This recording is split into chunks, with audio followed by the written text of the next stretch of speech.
Hello everyone, and guys, magluto ako ngayon guys ng tahong. Ayan siya guys, ang ating tahong. At ito ang aking sangkap, ginger, tomato, onion at saka garlic. Ayan siya guys. Igisa natin ito siya guys, dito sa mga lamas ba, hani oh. Ayan. Muna natin ang bawang guys, adoy. Tapos, ang sibuyas. Ayan. Isunod natin guys ang sibuyas. At, ayan. Ang sisik mo eh. Ayan. Mahirap pag tayo nag-video guys. Ayan. Tapos, next natin ang, ayan, next natin guys ang luya o ginger. Ayan.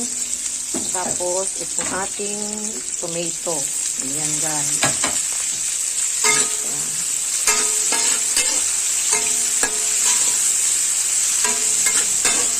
Ito lang siya guys. Ito ang sangkap ng ating tahong. Tapos sabawan natin siya guys ng kunti mamaya. Ayan na ang ating tahong guys. Nalagay na natin ating tahong. Ayan. Nahalo natin. Gravy sa ating tahong. Mabango ito guys. Napakasarap nito. Tapos lagyan, ano ito guys, sabawan. Ayan, kunting sabaw lang. Ayan ang ating tahong guys. Luto na siya. Ayan, madali lang naman ito maluto guys.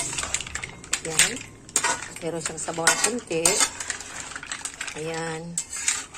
Napakasarap ito guys. Kasi paborito itong anak ko na lalaki. Pati yung aking eldest. Ito ang kanilang paborito. Ay silang apat guys. Gusto lang ano. Paborito lang nila. Itong ano. Nila itong tahong. Thank you for watching everyone. I love you all.